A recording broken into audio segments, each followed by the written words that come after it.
पूरी धरती पे मौजूद लाखों अरबों जीव जंतु हैं, लेकिन उनमें से केवल मानव ही एक ऐसा मात्र प्रजाति है जिसने अनंतता को जाना है, और वो उस अनंतता का हर वो राज जानना चाहता है जो अभी उसकी सोच और समझ के भी परे है।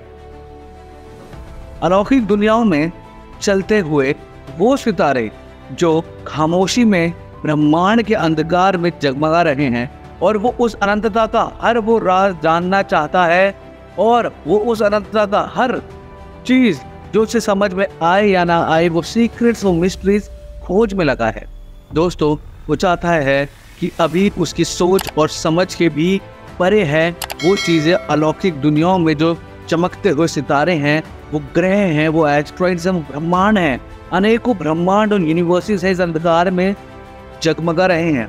मानव उन सब को खोजना चाहता है, उन सब के बारे में जानना चाहता है। इस धरती को ये संदेशा दे रहा है ये सब चीज़ें कि तुम अकेले नहीं हो जो इस अनंत ब्रह्मांड में जीवन की सांस ले रहे हो। अंधकार से भरी ये दुनिया जहाँ प्रकाश की कोई औकात नहीं है, क्योंकि हमारे इस ब्रह्मांड में अंधकार की शक्ति प्रकाश से सबसे शक्तिशाली मानी जाती है। हालांकि प्रकाश अंधकार की एकमात्र कमजोरी है, पर अंधकार जो एकमात्र सत्य है और प्रकाश वह है जो बस कुछ क्षण का एक सफेद झूठ। यहाँ सितारे मौजूद हैं, अरबों प्रकार के, शायद ऐसे ग्रह जो चमत्कार से भरे पड़े होंगे, और उन्हीं में से एक चमत्कार हम भी हैं। इस सदी के एक सबसे महान एस्ट्रोनॉट ने कहा था कि कहीं ना कहीं कुछ अतुलनीय पहचाने जाने का इंतजार कर रहा है। युगों से भारत उपमहाद्वीपों में रहने वाले लोग उस महान शक्ति की पूजा करते आए हैं जिसे प्रकृति कहा जाता है। इन्होंने हर एक चीज में भगवान ढूंढ लिया है। अग्नि के तेज से चमकते हुए उस सूरज से लेकर ठंडी खूबसूरत रोशनी प्रदान करने वाले चंद्रमा तक, धरती में मौजूद पावन माटी से लेकर खाद्य पदार्थ देने वाले पहाड़ों, जंगलों और वृक्षों तक, प्रबल वायु तक, मानव को जीवन देने वाले खेतों से लेकर अपने गाय बैल से लेकर गगन में उड़ने वाले पक्षियों तक, दुनिया की हर एक छोटी से छोटी चीज से लेकर हर वह बड़ी चीज को वह पूछता है, जिनकी प्राचीन शिक्षाएं आज भी दुनिया भर में कायम हैं। हिंदुओं के वह महान पूर्वज जिन्होंने दुनिया को चेतना, शक्ति, धर्म, कर्म, दुनिया और ब्रह्मांड का वह ज्ञान प्रदान किया था जो बिल्कुल अमूल्य है और जिन्हें हम शब्दों में बखान भी नहीं कर सकते। ना तो किसी चीज का जन्म होता है और ना ही किसी चीज का अंत होता है। सब पहले से ही हर वक्त मौजूद है, बस वह चीज दूसरी चीज में परिवर्तन होती है, जिसे देखकर हम सोचते हैं कि इसका अंत हो गया, इसका जन्म हो गया। ब्रह्मांड असल में है क्या?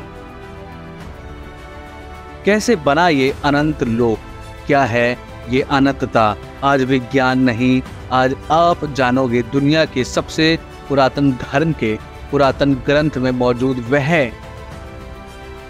ज्ञान जो ये बताता है कि ब्रह्मांड असल में है क्या, कैसे बना, और ऐसी कई चीजें जिसे आप अभी अनजान हैं। वेदों में ज्ञान का भंडार कहे जाने वाले ऋग्वेद, जो कि सबसे पुराना वेद है, ब्रह्मांड के निर्माण के विषय में वह ज्ञान प्रदान करता है, जिसे पढ़ते वक्त मुझे यह सुकून मिल रहा था जो आपको अभी मिलने वाला है।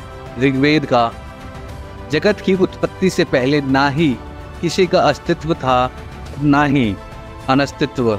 मतलब इस जगत की शुरुआत शून्य से हुई है। तब ना हवा थी, ना आसमान था और ना उसके परे कुछ था। चारों ओर समुद्र की शांति, गंभीर और गहन, बस अंधकार के अलावा कुछ नहीं था। और उसके अंदर एक और श्लोक है जो कह रहा है कि उस समय ना ही मृत्यु थी और ना ही अमरता, मतलब नहीं पृथ्वी पर कोई जीवन था और ना ही स्वर्ग में रहने वाले अमर लोग थे। उस समय दिन और रात भी नहीं थी। उस समय बस एक अनादि पदार्थ था जिसे प्रकृति कहा गया है, मतलब जिसका आदि या आरंभ ना हो और सदा से बना चला आ रहा है।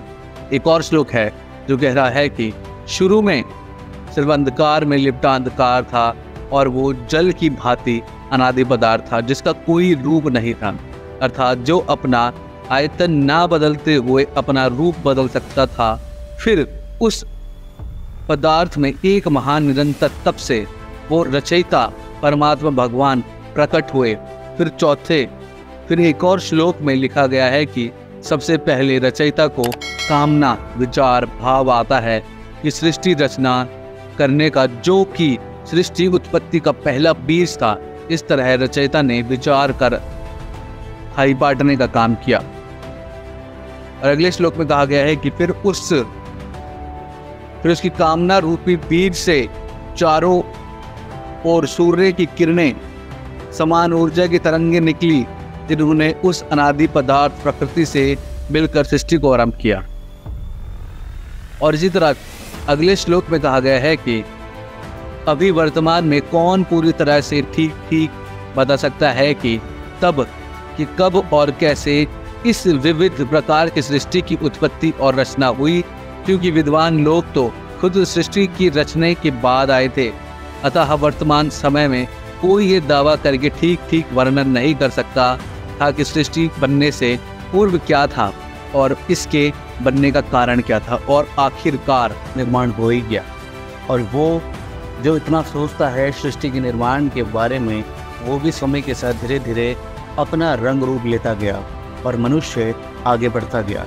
लेकिन आज भी मनुष्य को सारी चीज़ें मालूम नहीं हैं, लेकिन हाँ, वो कोशिश भरपूर कर रहा है इस अंतरिक्ष के और इस सागर की सारी चीज़ें जानने के लिए, अनंतता को जानने के लिए। दोस्तों, अगर आपको भी ये वीडियो अच्छी लगी और अगर आप ऐसा कंटेंट और देखना चाहते हैं जो हमारे वेद और पुराणों से मिलता जुलता हो, तो कमेंट बॉक्स में अवश्य लिखना। हम आपके लिए ऐसा कंटेंट लाते रहेंगे।